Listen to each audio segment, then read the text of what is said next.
All right, so today we're taking a deep dive into all things hippos. Oh, yeah. And we've got this great free school video that I think is going to help us unpack Yeah. all kinds of interesting stuff about them. Absolutely. I think a lot of people, they see these images of these, Kind of like the chubby? yeah, chubby, cute little Yeah. creatures, and they don't really realize the power that's packed in there. Yeah, they've got a lot going on underneath that exterior. Absolutely. And they've really mastered life in the African rivers and, and beyond. And that starts, I mean, with just their appearance alone, right? Like the video talks about how their skin Yeah. is like 2 inches thick. I mean, how often do you see an animal with like built-in armor? Oh, it's incredible, isn't it? It's not just for show, right? It protects them from predators. It protects them from the rough terrain that they're moving along on those riverbanks. Yeah. And even from each other during those dominance battles, it's... Yeah, we'll have to talk about those dominance battles because that sounds pretty intense. Right. But first, can we just like acknowledge how absolutely huge these animals are? Oh, yeah. I mean, the video says that they are the third heaviest land mammal Right. after elephants and rhinos. I mean, think about this.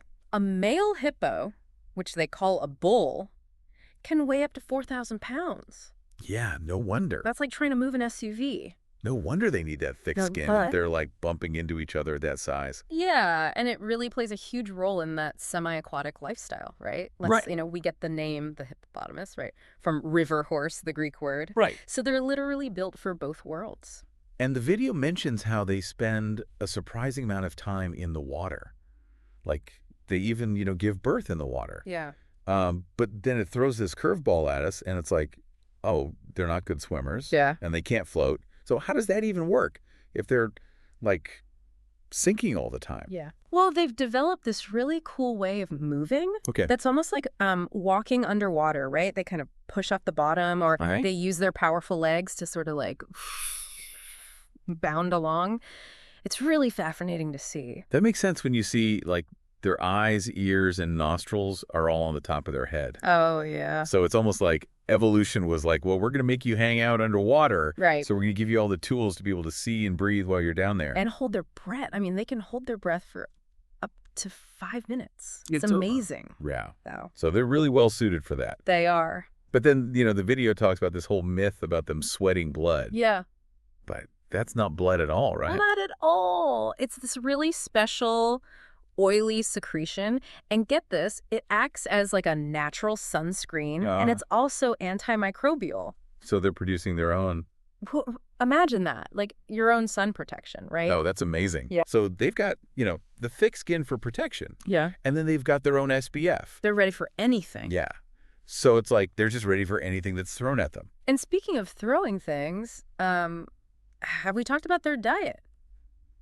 Because you wouldn't believe how much these guys can eat. Oh, yeah. They're eating like 88 pounds of grass every night, according to the video. Every night. 88 pounds. I mean, that's more than my dog weighs. Right. And think about the ecological impact of that. Yeah. All that grazing helps to shape the landscape around the rivers, creates habitat for other species. So they're like the landscapers. They're the landscaper. of the waterways. Exactly. Well, so they're shaping the environment just by going about their, just by having dinner. Yeah. dinner routine. I Yeah. never would have guessed. It's amazing. But I have to admit, everything about them seems so chill and laid back. Right.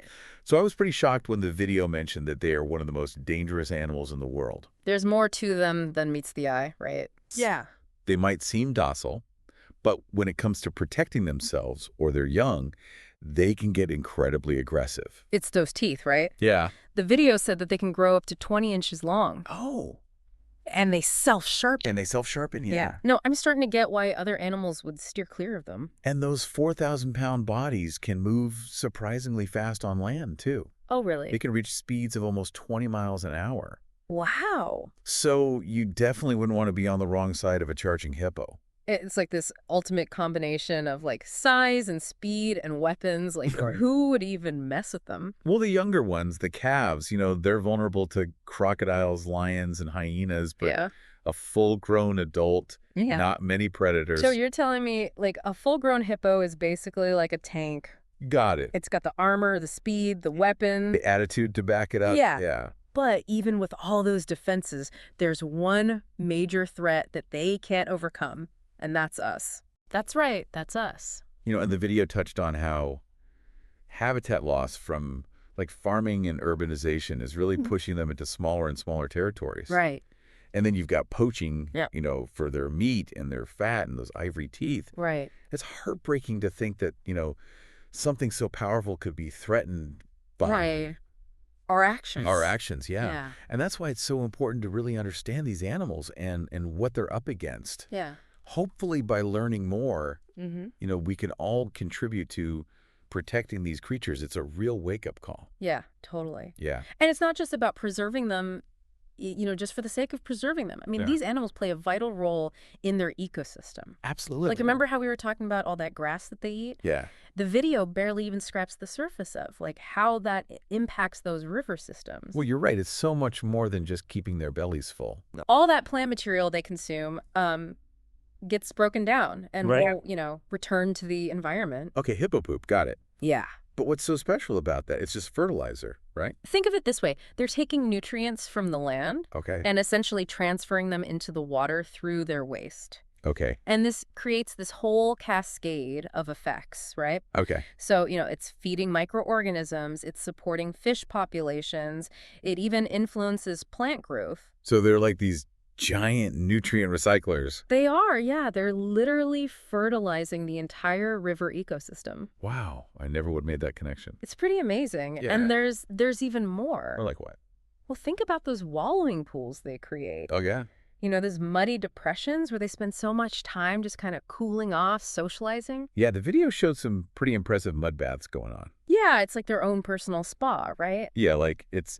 But those wallowing pools also serve as these vital habitats for other species. Oh.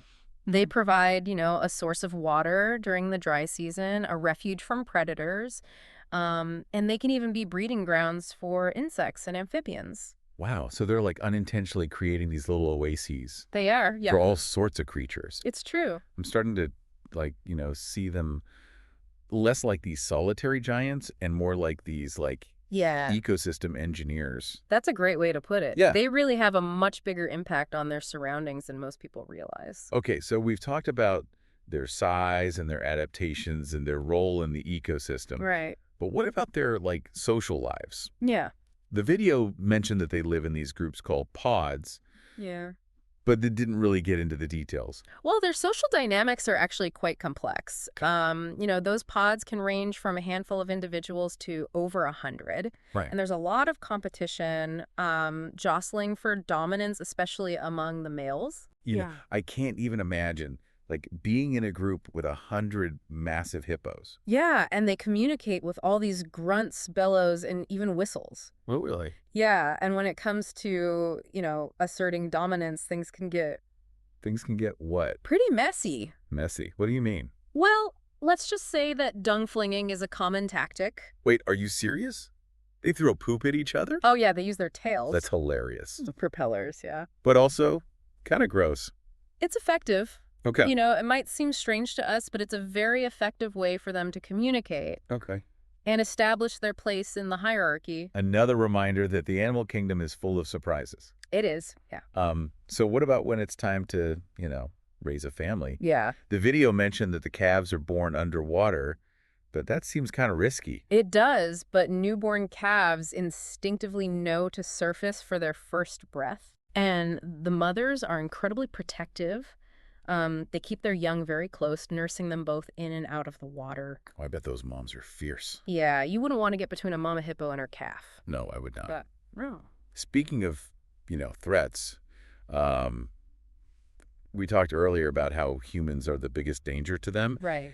But the video didn't really get into the specifics of how climate change is impacting them.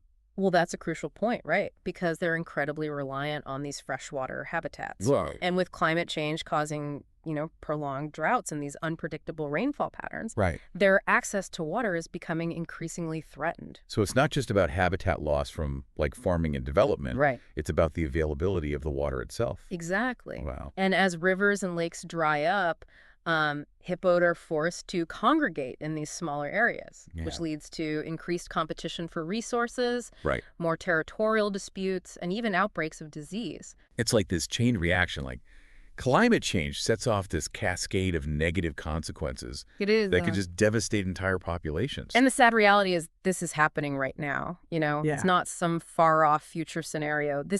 Climate change is already having a profound impact Yeah. on hippos and countless other species around the world. So what can we do about it? Right. Is there any hope for these animals? There is hope, Okay. but it requires, a collective effort. Right. We need to address climate change, at its root, by reducing greenhouse gas emissions and transitioning to more sustainable practices. Right. We also need to support these conservation organizations that are working to protect their habitats Right. and mitigate this human-wildlife conflict. So it's like this two-pronged approach, like tackle the big picture issue of climate change, but then also address like the immediate threats The immediate threats that they're facing. Well, it's about mitigating the problem and adapting to the changes that are already happening. It's a daunting challenge, but it's one we can't afford to ignore. Absolutely. We have a responsibility We do. to these animals and to future generations to really protect this incredible biodiversity that we have on this planet. And it's not just about saving hippos, right? Right. By addressing the threats that they face, we're protecting countless other species that share their habitat. Yeah, it's all connected. It's all connected. It really is a lot to think about. It is. We've gone from thinking about them as these like cute, chubby river dwellers Right. to understanding like how complex their role is as these ecosystem engineers, Right. as social creatures, Yeah. and really as like a symbol of the threats that our planet is facing. Yeah. It's amazing how much we can learn from just one animal. Right. The story of the hippo really is a story about the interconnectedness of all living things, I think. Totally. But it's also a story about like resilience and adaptation. Yeah. These creatures have survived for millions of years. Right. They faced all sorts of challenges. I have. And it gives me hope that, with our help, Right. they can continue to thrive for millions more. I agree. There's something very inspiring about their ability to adapt and overcome. Yeah. But they can't do it alone. Right. They need our support.